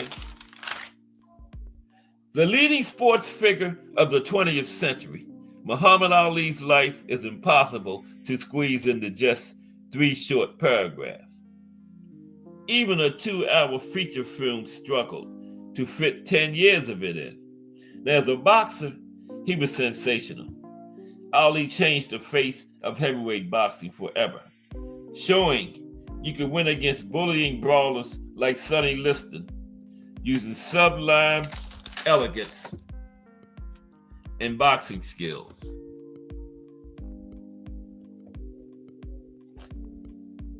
His epic wins over Joe Frazier and George Foreman will also live forever in boxing folklore, as will many other chapters from the extraordinary life of one of the world's most extraordinary personalities, right? One of the world's most extraordinary personalities. Safe to say, nobody will ever forget the self-proclaimed greatest. Now, a conclusion of this one. Who wins this fight between Muhammad Ali and Vladimir Klitschko, the main event? There is no doubt that Ali would face one of his toughest challenges in taking on the monstrous Klitschko. Simple fighting science dictates that a good big man beats a good little man, and Vladimir Klitschko is certainly a good boxing giant. His style is near perfect for a man of his size, with opponents always struggling to navigate the long arms that keep his fragile chin well away from danger. But we talk about Muhammad Ali, y'all. But Ali is no ordinary fighter. He is a man blessed with unwavering character and self-belief. Plus, he possesses the best footwork ever seen in a heavyweight fighter. It is this sterling speed of foot that provides the key to beating Klitschko. While his jab would put Ali in range of Klitschko's return fire, Ali would be able to dance inside, land, and move out of range again before Klitschko had time to even think. That's how fast Ali was. Ali would produce a masterful display of movement, nipping in and out of range and chopping the giant Ukrainian down, stopping him in the middle to late rounds. Ali by 8th round knockout. And there you have it. 15 dream matchups. Hope everybody enjoyed that. Okay, I'm going to drop the link into the chat now. We got like 25 minutes to chop it up. Okay, appreciate everybody stopping by. Hit the appreciation button. The appreciation button is the like button in the JBT. Okay, let me get this link in there. Fantasy matchups, fantasy. What's the name of this? Fantasy Matchups Monday, right? Yeah. I knew what it was. I was just messing with y'all. I was trolling Jarrell. Hattie. Okay, let me get the link in here. Okay, in case everybody is welcome to hit the link. Okay, all are welcome. I'm gonna have it in there in a minute. Oh yeah, I never previewed the week neither.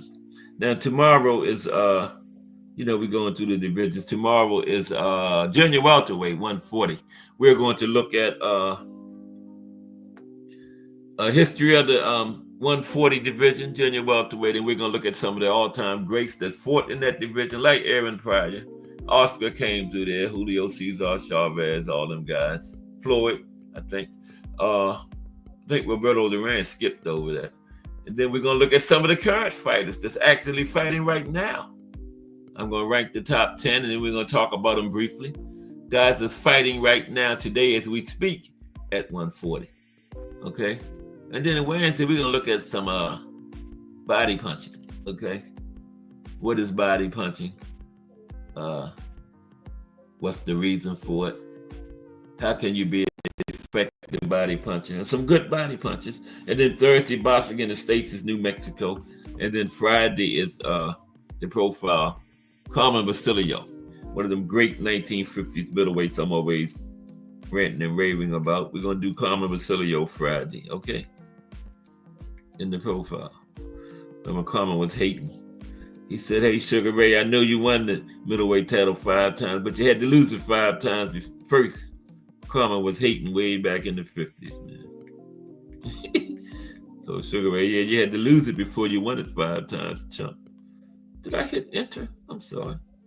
I don't pay that no attention. Let me be quiet for a minute. Let me be quiet for a minute. Damn.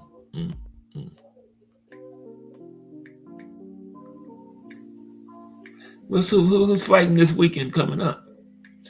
Is that it for the year, or do we have some more? I don't know. But I know when 2025 gets here, man, we are in for a real treat. I think we got the monster, Jai Apataya, in January. And we get some big women's fight in January, too. But you know what February 1st is. Is that David Bates? David, is that February 1st? Yeah. So that's, right off the bat, that's going to be a good one. That's on Prime, right? David versus David. I think we got one more week in the NFL season, then the playoffs start. The road to Super Bowl, what is it? Super Bowl, I don't know, what number is it now? 50-something. I was born when they had the first Super Bowl one, like 1966. But not too many people in here can say that. They was born when they had Super Bowl one. I was like 7 or something like that.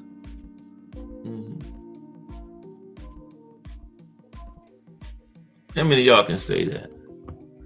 Born when they had Super Bowl one. Nobody. But me. Okay, there's the link. Just Do Boxing coming up at 4 p.m.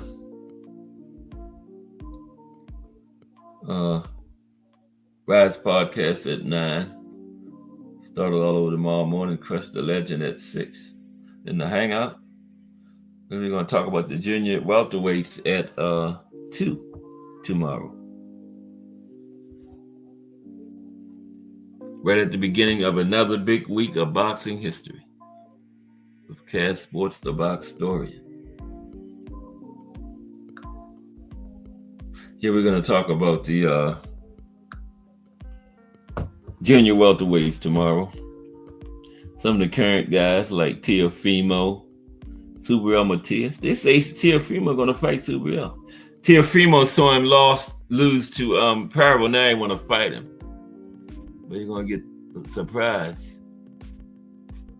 It better not be the Teofimo that fought Sergio Martinez or Cambosos. He's going to get knocked out. It better be the one that fought Loma or Josh Taylor. He better be at his best. But Teofimo does that. The better the higher level of competition, the better he fights. The lower level of competition, the worse he fights. Yeah, he fights according to his competition. He's a classic example of that. Yeah. So he might put in a good effort against Matias. So we'll see about that one. I think Teofimo is a better fighter than Parvo, so I don't know. It's going to be an intriguing matchup. I don't know. I don't think it's official yet, but they're talking about like that's going to happen. Teofimo and Matias. Wow. This should be a good one. Another good one in 2025, man.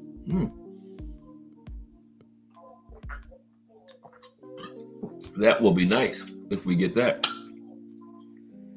We got Virgil and Madrimo. That's on one of those cards. You know that Bivol Better Be Ab card is all main events. You know, that is fire. Well, here, let me see what's happening this weekend. I can do that. I used to do that from 2 to 2:30, but now we got the highlights of boxing history. I ain't got time to worry about the schedule no more, but I can do it now. See what we got. I know we got something this weekend. Yeah. Boxing schedule. Let's see. There we go. What is this week? Oh, this weekend is like what, the 4th or something? Right? Yeah, we'll be in January. Oh, that's something on the 31st, which is tomorrow from Tokyo.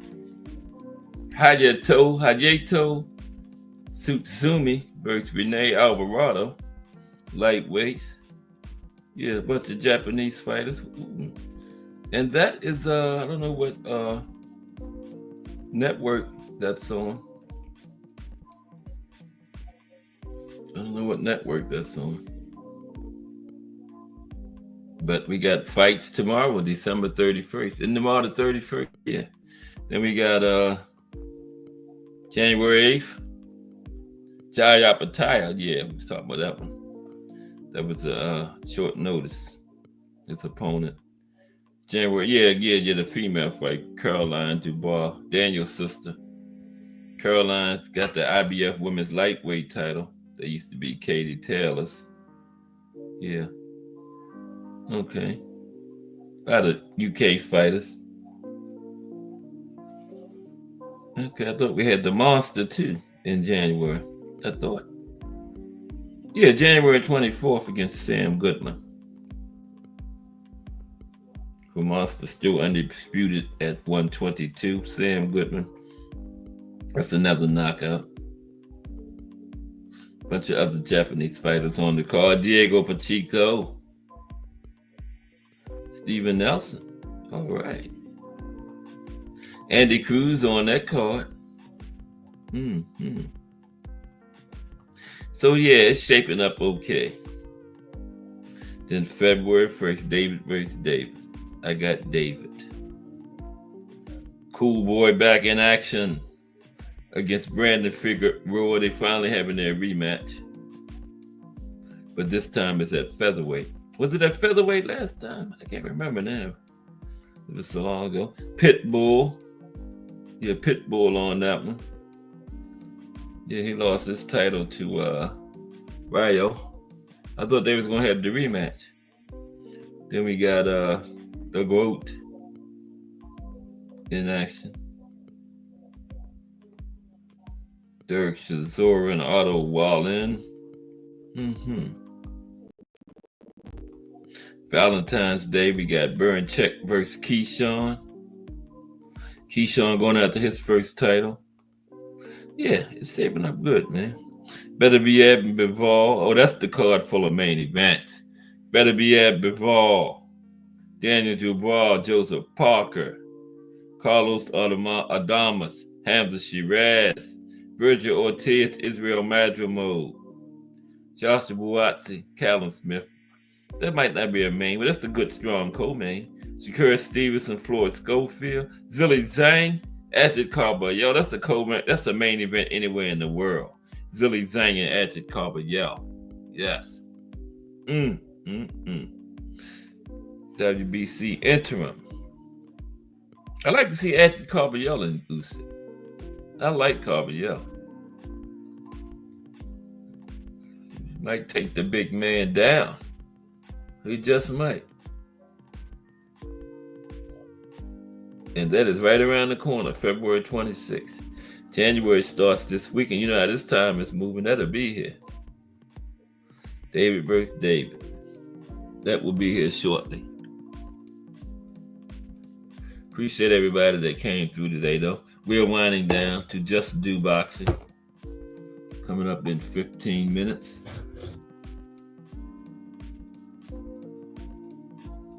Another day in the JBT. I think it's going to be a joint JBT show on New Year's Eve, which is, when is New Year's Eve? Is tomorrow New Year's Eve?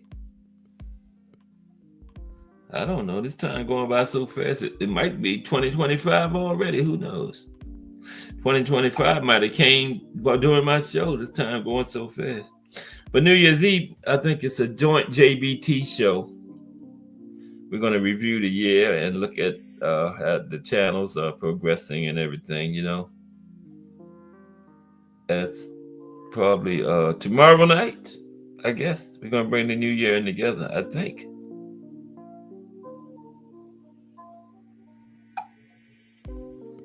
Yeah, tomorrow is New Year's Eve, right? Okay. And we're going to do something together.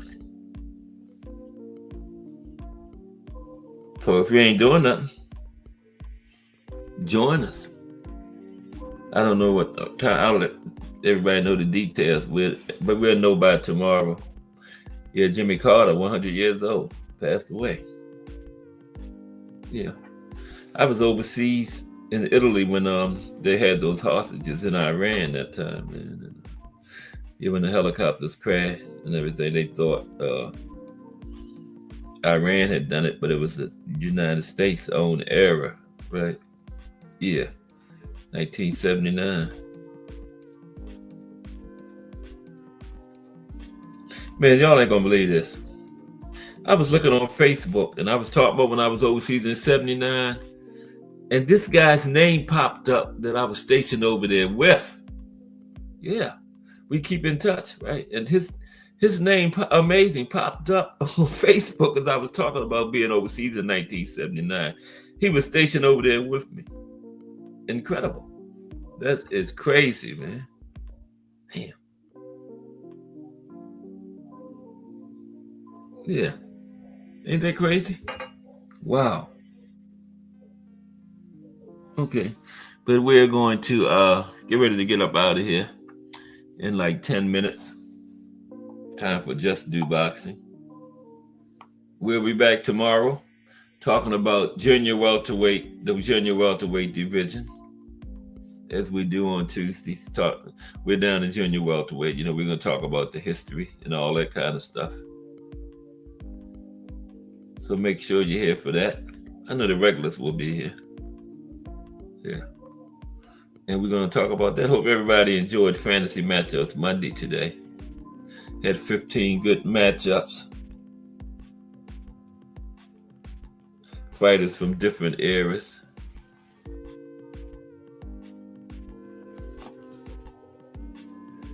Prime versus prime,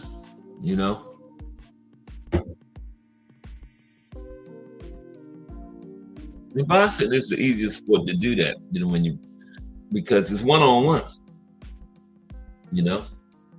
When you're talking about different eras against each other, it's just one man against one man. It's easier to do that than when you're talking about a team sport. You know what I mean? Yeah. And that's what makes boxing the greatest sport of them all, because it's all on you. Sure, you got your team over there and y'all instructions and stuff, but that one person got to get in the ring and do it. They don't get no help. I mean, they can get help with the game plan, but they got to be the one to go out there and execute the game plan. You don't get no help with that. Okay. There's somebody. We got like 5 minutes or so. Oh Lord, what happened, man? Uh-oh. I don't know what happened. I hit something. Bear with me for a minute.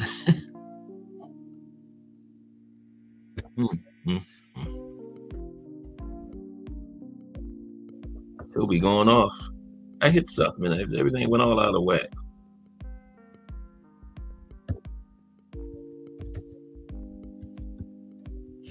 Everything went off. Oh shit. Oh no. Everything.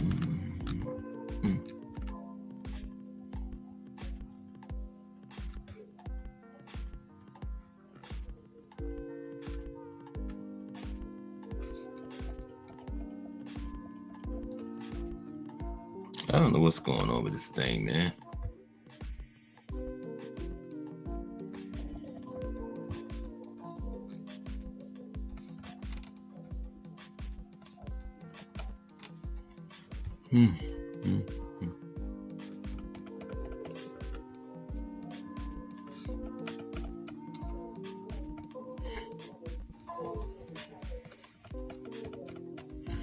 Shit.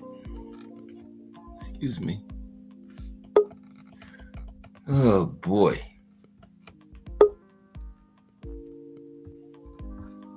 Everybody coming when we got 5 minutes left. Why is that?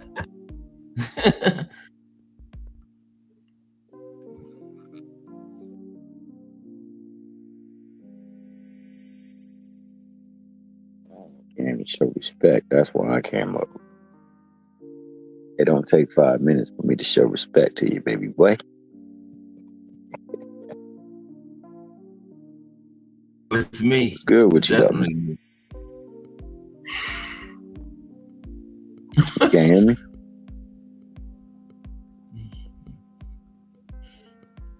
What's up, T Hill? I'm gonna mute. Man, you tell me, guys. What's good, bro? Can you hear me?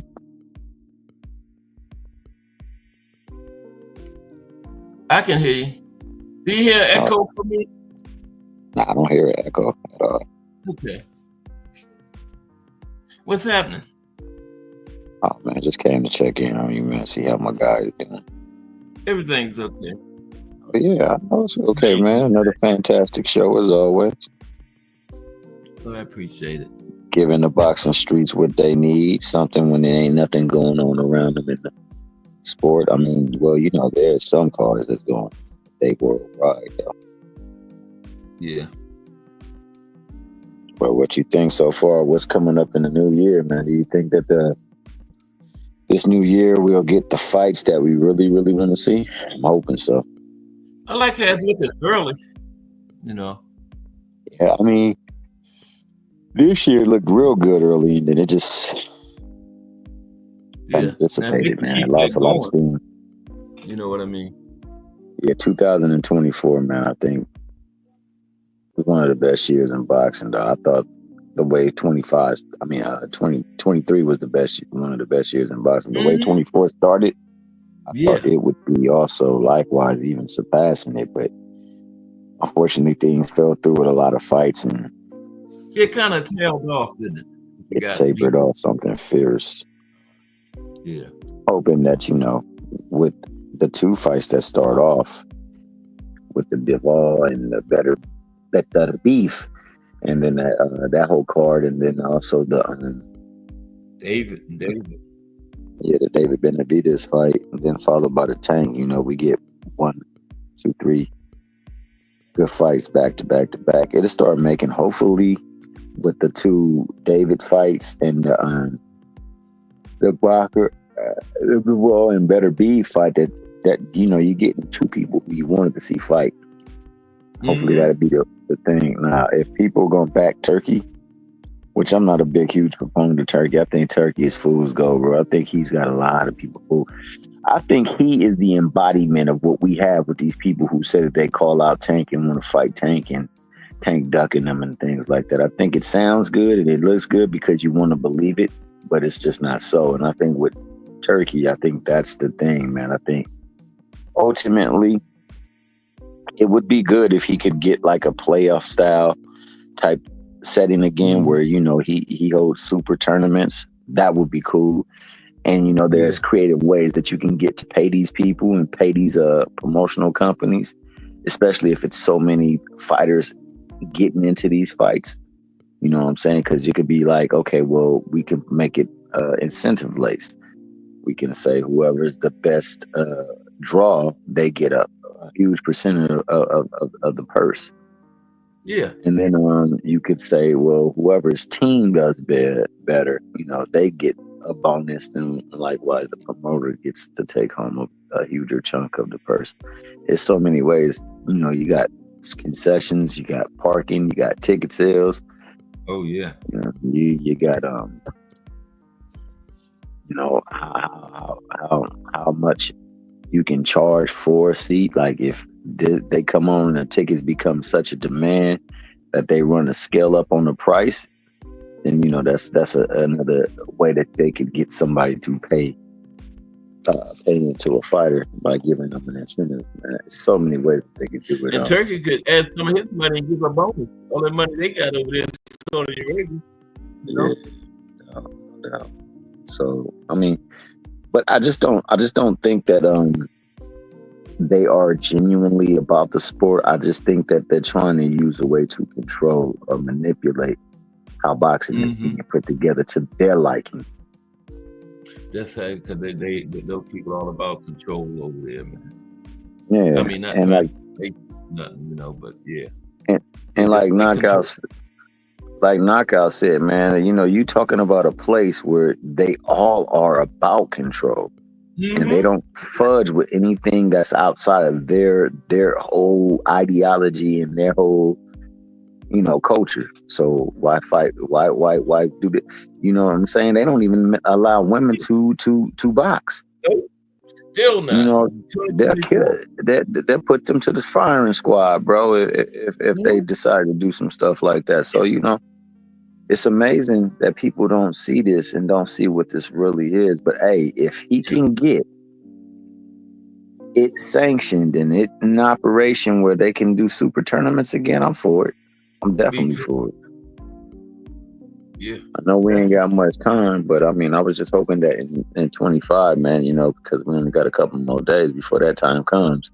That's right. That we actually get to see change in this squad. I think they focus on scaling for grading for judges and for officials, and if it's really, really bad, I think they should have stiffer penalties, even to the point where maybe they get their check removed for that fight, because it's how they can straighten that out too here. All they gotta do is have them answer to the press after the fight, like the fighter. If they got to answer for those cards and stuff, they will stop doing that nonsense. Well, like, you remember the very first time you went on, we were talking about certain things that needed to be changed. One of the things I said was that they should have like a camera view of their scoring live, so that when they're scoring the round, we can see them score the round live, so that it's on a display or something, and like only will it show like how they see a fight, but it will allow the boxer to know what they must do to adjust in the fight. Load what they up at like any other sport. They would also, I believe I believe that they should also have different vantage points. I think that they should have also, like in the broadcast area, some judges logging back there, scoring the fight as well too, just in case there's one that definitely is discrepant in the way that it's being scored or viewed or even seen from all accounts. I think that, that thing that Floyd did, where he had tossed the ref out and brought another ref in. I honestly believe if a ref is doing bad in there or allowing some bullshit to go on, they might need to get checked and pulled too, man. Switch out right then and there. You know, right there. you make everybody Well, accountable. You hold the fighters accountable, but yeah, the judges are not held accountable. The that's the all I'm the, the saying, man. referees for They sure. can do So that bogus scores and then get in their cars and just leave, answer yeah, to nobody. and I mean, virtually you can affect the career of a fighter. Yes, you sure can. Look at Maxie Hughes. He should have got that normal fight instead of Cambodia. That But was there's no a good money in that military fight, so therefore they can railroad yeah. him like that, dog. That was crazy That's what they to did. me. And to this day, man, I understand now what Brother Umar said when he said you got to follow the money, because that was a clear Mhm. indication where the money was. They already had the fight planned down the line to Really run did. it with Cambosis and Loma, Yeah. and you could clearly see that play when he gets beat. Virtually, I'd say Badly. 11 of the 12 rounds. I gave him one of the rounds. I think it was one of the first 3 rounds. Yeah. But after that, I didn't see him win any other round. So, but you could possibly give him I the was, 7th or the 9th, I think. But after that, it I was was nothing. T Hill and could only You know, find 2. Looking for rounds to give. you got I to could look only for find rounds to give him, and it was hard to give him rounds even in yeah. rounds that you might say was close, because he didn't really never do anything, and Maxie Hughes controlled the ring pretty much the whole fight. He had So him missing everything, man. yeah, and then also, like I say, man, I with the issues with gloves in the past 2 years, the issues with like the issues with supplementation and nutrition, and the issue with sanctioning bodies giving people like ranks that they probably don't deserve.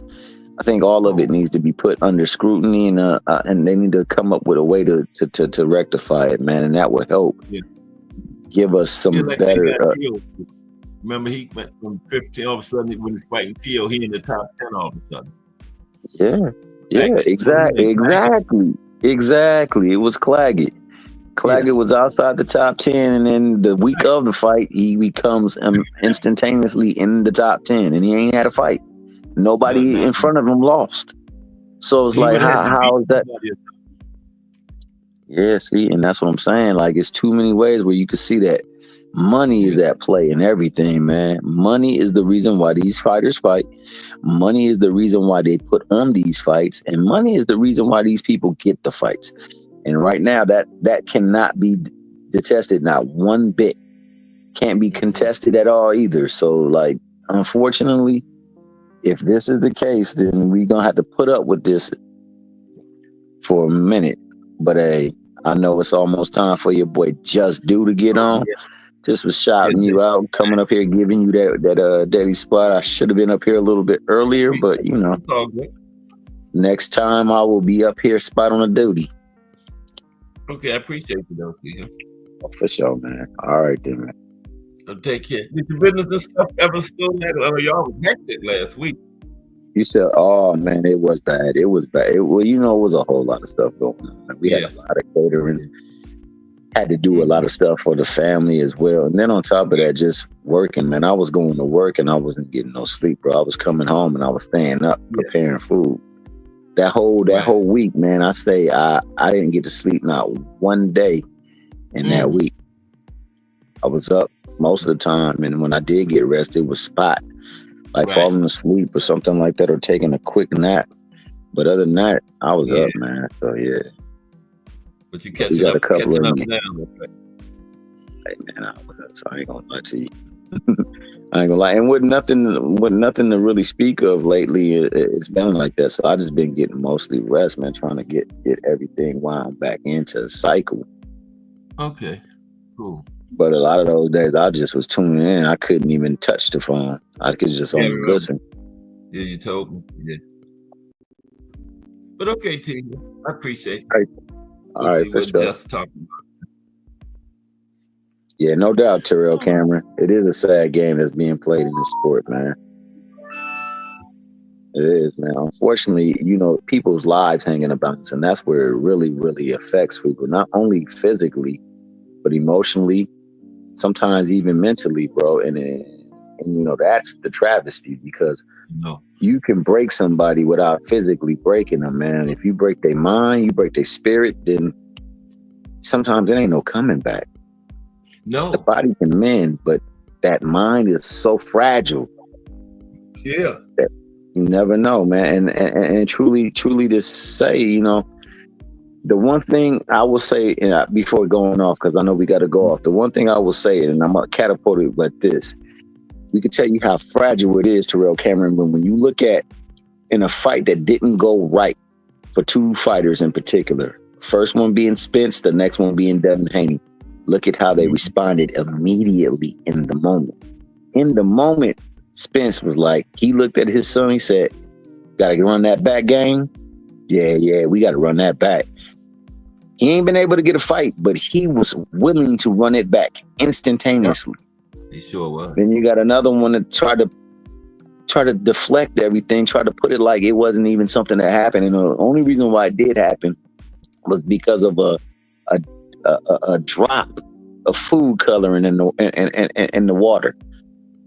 So like you could see how fragile, and now look at the way everything is unfolding for that camp. Yeah, true, both of them hadn't been in the ring since their last fight, but just look at how things are being spun and how some people are reacting. You got Spence fighting to get back in the ring. Yeah. You got other people not doing that, man, and it's all fragile because of the mindset, where their mindset is. So with that, man, I don't take up too much of the good brother Just time. Definitely not going to take up too much of Kaz time, but appreciate your comment, man. Appreciate your presence, man, and we love to hear you every now and again. Click that link and come up and tell us what you think, bro. But on that note, man, salute to Kaz Sports, the box story. Salute to Mrs. Kaz, the better half. Salute to a whole chat. And salute to boxing, man. Let's see better. Appreciate you, Dino. All right, that was Thomas Hill. Big time JB number. And we're going to get out of here. Let's do boxing is straight ahead. Join me tomorrow. Because if it's Monday through Friday at 2 p.m., it's the box story, bringing you all that boxing. Everybody have a great day.